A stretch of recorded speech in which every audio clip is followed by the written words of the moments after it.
Terima kasih kami sampaikan kepada Ketua MPR RI, palu sidang telah kami terima dan sidang kami lanjutkan. Assalamualaikum warahmatullahi wabarakatuh. Salam sejahtera untuk kita semua. Om Swastiastu, Namo Buddhaya, salam kebajikan. Yang kami hormati Presiden Republik Indonesia, Bapak Insinyur Haji Joko Widodo, beserta Ibu Iriana Joko Widodo.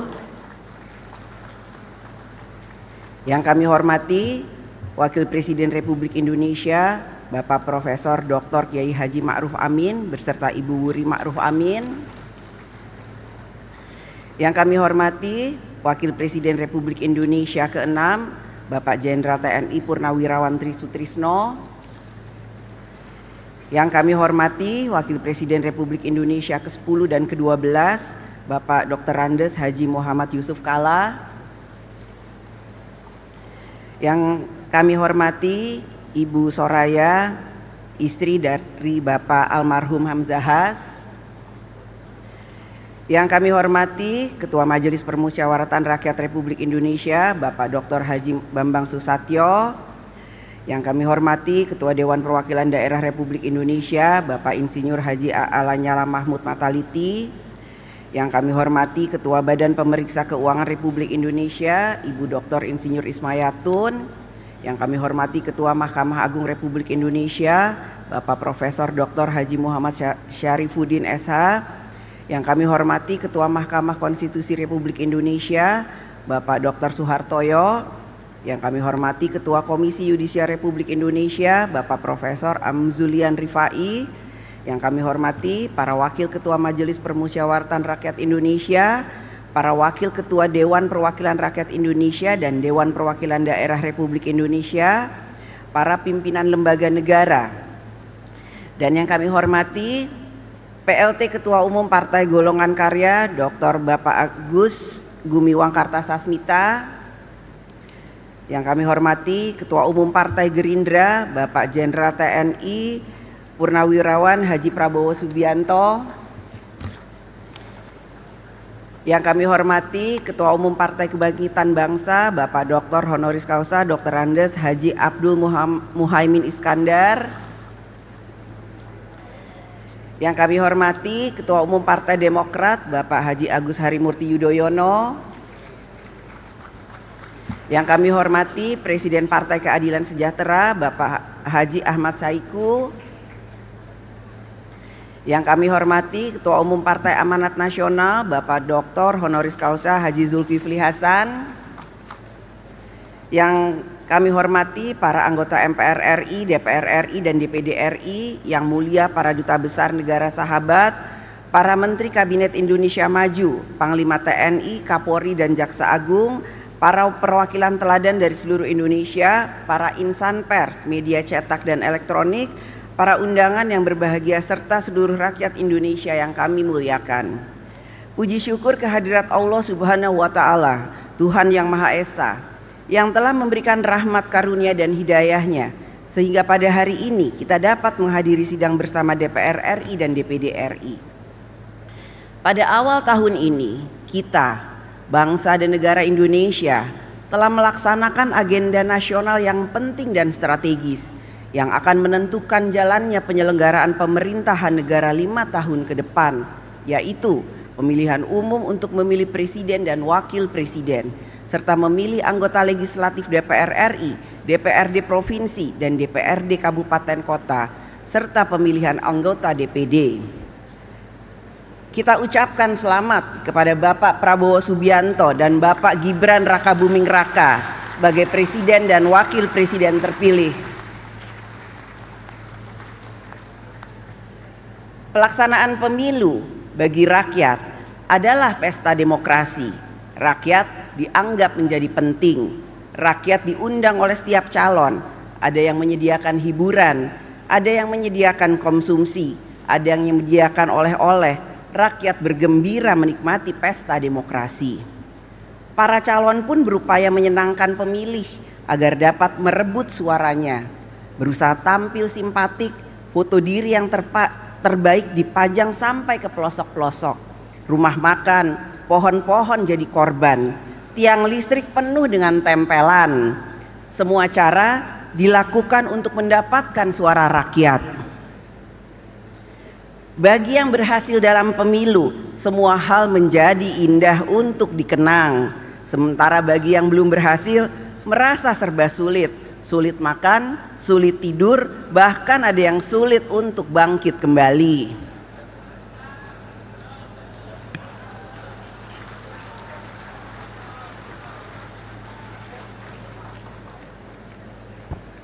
Itulah potret pemilu tahun 2024. Haruslah menjadi kritik dan otokritik bagi kita semua. Pemilu 2024 telah berakhir. Rakyat telah menggunakan hak kedaulatannya dan memberikan pilihannya. Rakyat telah menilai dan memilih. Rakyat tidak dapat disalahkan atas pilihannya, apapun yang mendasari pertimbangannya. Rakyat memilih atas dasar apa yang diketahui dan dipahaminya, terlepas dari kualitas apa yang diketahui dan dipahaminya. Pengalaman demokrasi sudah panjang, pemilu telah dilaksanakan berkali-kali. Bahkan sebelum era reformasi, pemilu juga sudah dilaksanakan dan rakyat juga memberikan pilihannya melalui pemilu. Apakah pemilu saat itu memenuhi syarat-syarat pemilu yang bebas, jujur dan adil? Silakan dijawab. Pemilu yang berkualitas tidak dapat hanya dilihat dari partisipasi rakyat dalam memilih, akan tetapi harus dilihat dan dinilai juga dari kebebasan rakyat untuk memilih, yaitu apakah rakyat dapat memilih dengan bebas, jujur, adil, tanpa paksaan, tanpa dikendalikan, dan tanpa rasa takut.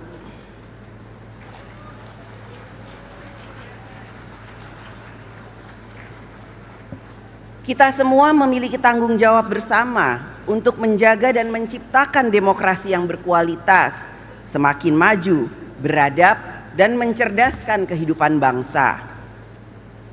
Menang kalah selalu ada dalam pemilu, karenanya kita dituntut untuk memiliki etika politik, siap kalah dan siap menang. Siap bertanding dan siap juga untuk bersanding.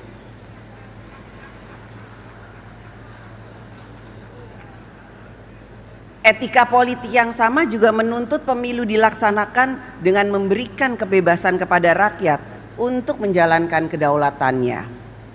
Dalam pemilu, seharusnya rakyatlah yang jadi pemenang, sehingga berlagu adagium suara rakyat adalah suara Tuhan, Vox Populi, Vox Dei. Hadirin sidang yang terhormat dan yang dimuliakan, dalam berdemokrasi, rakyat tidak pernah berkuasa. Rakyat hanya menentukan siapa yang akan berkuasa. Hakikat demokrasi adalah memberi jalan agar kekuasaan mendapatkan legitimasinya, sehingga kekuasaan dapat digunakan untuk mengatur bangsa dan negara bagi memberikan rakyatnya hidup sejahtera dalam harkat dan martabatnya. Akan tetapi, demokrasi dapat juga berjalan pada arah yang salah, yaitu demokrasi yang tidak menjalankan kedaulatan rakyat.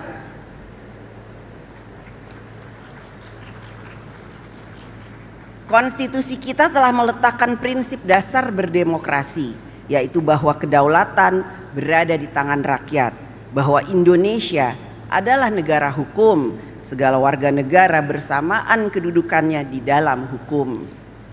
Konstitusi kita telah mengatur bagaimana kedaulatan rakyat harus dijalankan secara kolektif dengan prinsip check and balances pada cabang-cabang kekuasaan negara eksekutif, legislatif, dan yudikatif. Keseimbangan kekuasaan antar cabang-cabang kekuasaan negara eksekutif, legislatif, dan yudikatif dapat berjalan dengan baik apabila politik berbangsa dan bernegara berlangsung secara demokratis, yaitu demokrasi kerakyatan yang dipimpin oleh hikmat kebijaksanaan dalam permusyawaratan perwakilan.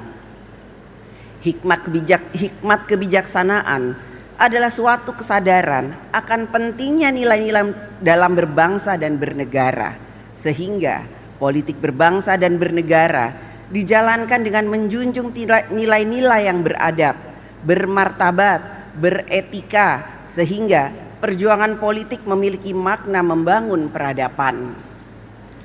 Suatu prinsip yang dikatakan Soekarno dalam pidato 1 Juni 1945, yaitu bahwa demokrasi kita adalah permusyawaratan yang memberi hidup, yang mampu mendatangkan kesejahteraan sosial bagi seluruh rakyat Indonesia.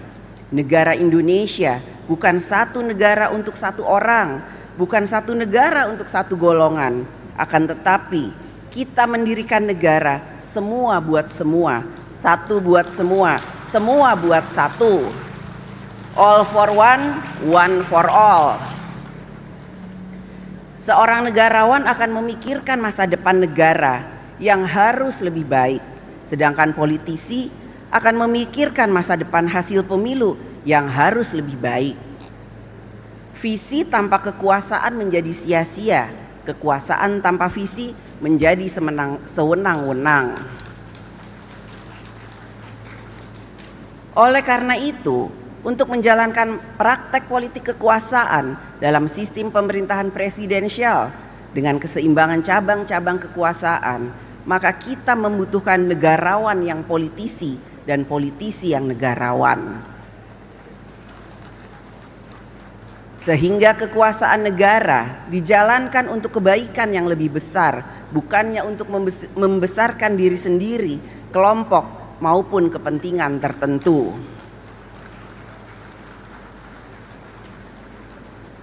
Demokrasi juga memberikan ruang kepada rakyat ikut melakukan fungsi kontrol sosial, baik melalui media massa, media elektronik, media sosial, kerja-kerja LSM, pemikiran-pemikiran akademisi, kerja-kerja ormas dan lain sebagainya, yang bertujuan agar kekuasaan yang berasal dari rakyat digunakan sungguh-sungguh untuk kepentingan rakyat. Mewujudkan demokrasi yang sejati bukanlah jalan yang mudah, karena itu jalan yang sulit dilalui. Bukan saja kita terhenti sejenak, tetapi kita tidak boleh mundur karena tujuan kita mulia. Tujuan sejak negara ini didirikan, yaitu Indonesia untuk semua yang merdeka, bersatu, berdaulat, adil dan makmur. Hadirin sidang yang terhormat dan yang dimuliakan, dalam praktek berdemokrasi di Indonesia saat ini berkembang juga demokrasi deliberatif, yaitu demokrasi wacana atau demokrasi berwacana. Media sosial menjadi salah satu kekuatan utama dalam demokrasi wacana, membangun opini dan persepsi. Melalui media sosial dapat diciptakan berbagai persepsi. Persepsi mengangkat citra seseorang, persepsi yang merendahkan seseorang, bahkan orang yang baik dapat dipersepsikan menjadi orang yang jahat. Begitu juga sebaliknya, orang yang jahat dipersepsikan menjadi orang yang baik. Orang yang salah menjadi orang yang benar, orang yang benar menjadi orang yang salah.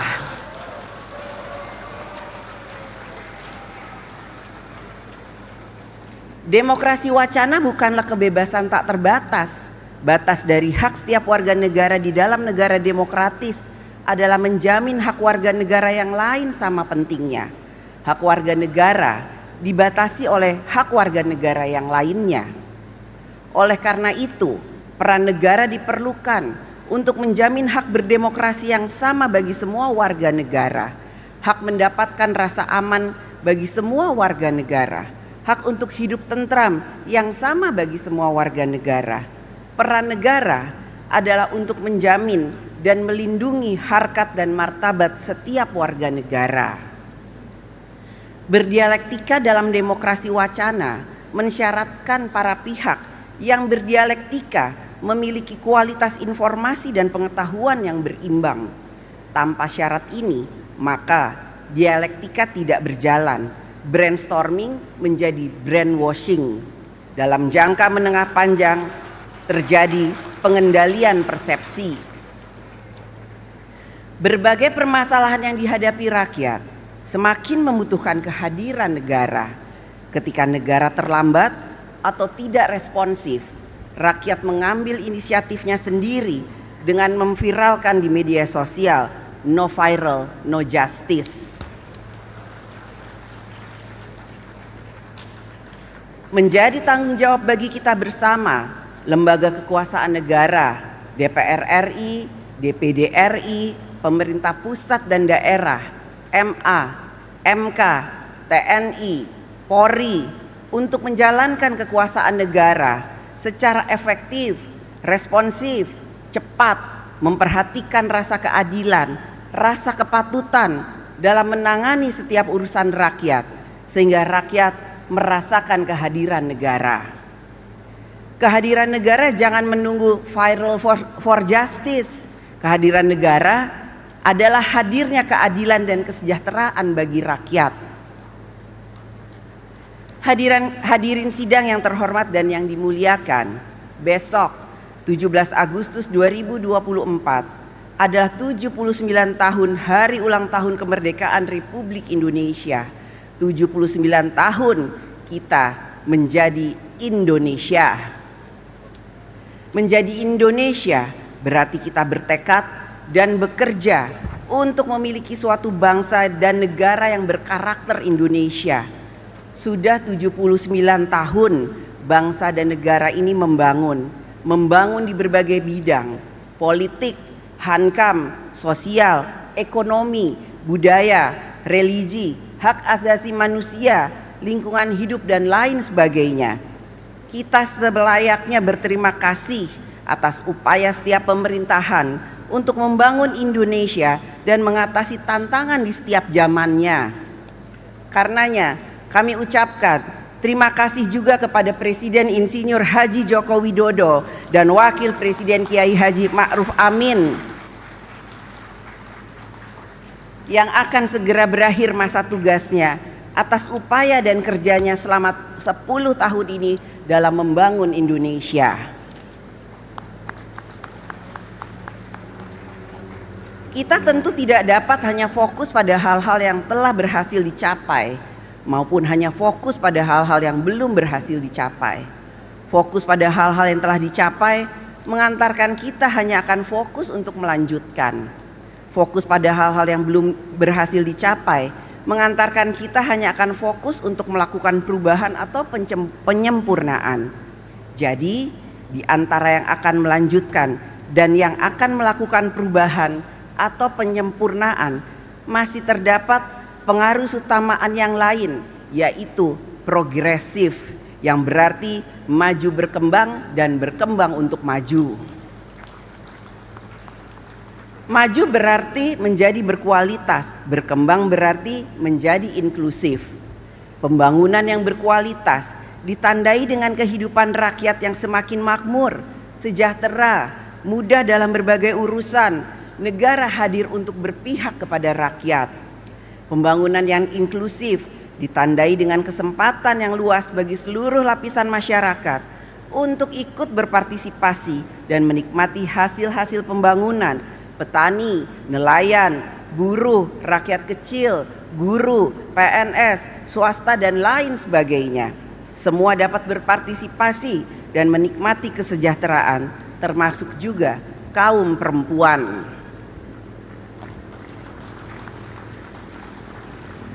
Pembangunan yang inklusif juga memberikan ruang bagi perempuan dalam pembangunan. Keikutsertaan perempuan bukanlah sebagai bentuk afirmatif, akan tetapi sebagai bentuk kesadaran kita bersama bahwa peran laki-laki dan perempuan setara kedudukannya dalam membangun bangsa dan negara. Saat ini masih banyak ditemukan cara pikir yang seperti ini. The happiness of man is I will. The happiness of woman is he wills. Seolah-olah hanya ada his story, tidak ada her story.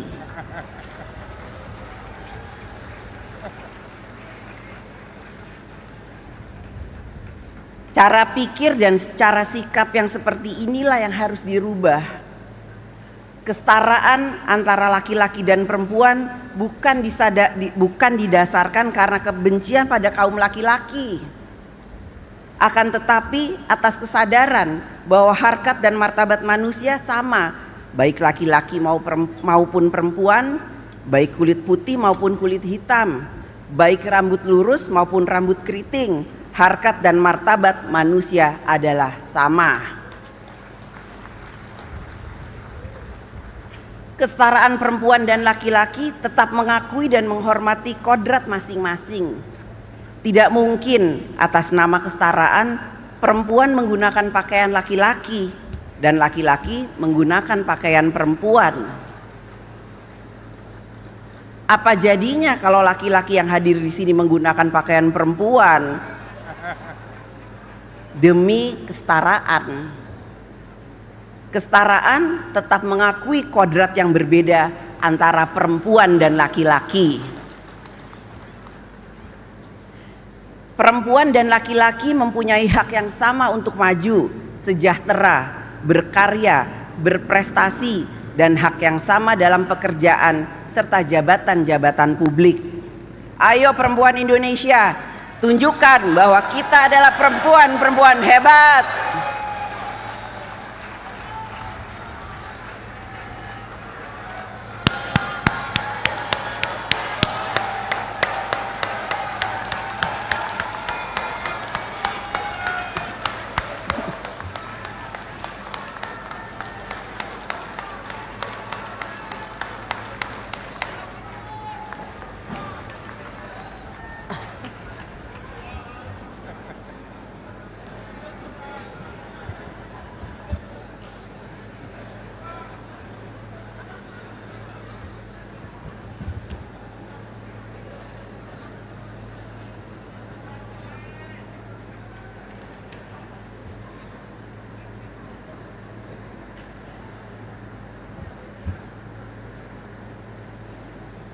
Hadirin sidang yang terhormat dan yang dimuliakan, pembangunan nasional ke depan memiliki sejumlah agenda strategis. Kita perlu mempersiapkan dan memperkuat sumber daya manusia Indonesia yang siap menghadapi perkembangan zaman yang ditandai dengan kemajuan teknologi, persaingan global, ekonomi digital, ekonomi disruptif, generasi muda yang terus bertumbuh dengan karakternya. Sumber daya manusia Indonesia yang tangguh akan menjadi penggerak kemajuan Indonesia. Ke depan, kita juga harus memiliki pilar perekonomian nasional yang semakin kuat. Hilirisasi tidak hanya terbatas pada mineral, hilirisasi pertanian, perikanan, perkebunan, dan lain sebagainya. Sehingga perekonomian nasional semakin berkualitas dan inklusif. Kita harus dapat menyelesaikan masalah-masalah struktural dalam membangun kedaulatan pangan, mengatasi ketimpangan sosial, dan penciptaan lapangan kerja, sehingga derajat hidup rakyat semakin sejahtera dan dimudahkan. Pemerataan pembangunan di daerah harus dapat semakin cepat dilakukan. Politik anggaran semakin diarahkan memperkuat kemampuan daerah dalam membangun. Tidak akan ada kemajuan Indonesia tanpa kemajuan daerah yang berkualitas dan inklusif. Kita juga harus melakukan pembangunan karakter bangsa, nation and character building. Dengan nation dan karakter building, maka akan memperkuat cara pikir, cara kerja, dan cara hidup bangsa yang memberikan self-respect kepada bangsa sendiri, memberikan self-confidence kepada diri bangsa sendiri, dan memberikan kesanggupan untuk mandiri. Agenda strategis ke depan lainnya adalah pembangunan ibu kota Nusantara. Keberhasilan pembangunan ibu kota Nusantara, selain membutuhkan perencanaan dan manajemen sumber daya yang baik, skenario pembiayaan yang berkelanjutan, dukungan investasi, juga akan sangat ditentukan oleh dukungan dari seluruh pemangku kepentingan dan seluruh anak bangsa untuk dapat selaras dalam memaknai ibu kota negara sebagai agenda kita bersama dalam membangun ekonomi bangsa Indonesia ke depan dan momentum dalam melaksanakan paradigma pemerataan pembangunan nasional. Saatnya diperlukan kecermatan bagi para pemangku kepentingan dalam menetapkan prioritas, mengelola sumber pendanaan, serta kepemimpinan birokrasi yang handal agar tercapainya tujuan pembangunan nasional ke depan. Inilah yang harus menjadi perhatian pemerintah ke depan. Pekerjaan-pekerjaan yang selesai dilakukan akan lebih baik daripada rencana-rencana besar yang hanya dibicarakan. Hadirin sidang yang terhormat dan yang dimuliakan, kerja untuk mewujudkan Indonesia yang berkemajuan adalah menjadi tugas seluruh anak bangsa, seluruh komponen bangsa, laki-laki dan perempuan, semua generasi, generasi baby boomers, generasi X, generasi milenial, generasi Z, pokoknya seluruh rakyat Indonesia. Kerja bersama ini seperti meletakkan satu persatu batu peradaban bangunan Indonesia sehingga menjadi rumah Indonesia yang kokoh, tentram dan sentosa. Batu peradaban tersebut direkatkan oleh kepentingan bersama, kepentingan bangsa dan negara, kepentingan rakyat. Tanpa perekat yang kuat, maka susunan batu rumah Indonesia akan mudah roboh dan hancur. Kita membutuhkan perekat yang kuat bagi persatuan dan kesatuan Indonesia. Sejak Indonesia merdeka, 17 Agustus 1945, kita adalah bangsa dan negara yang terdiri atas berbagai suku, kepercayaan, agama, bahasa, budaya, mendiami di 17.000 berbagai pulau Nusantara dengan jumlah penduduk lebih dari 280 juta jiwa dengan keragamannya.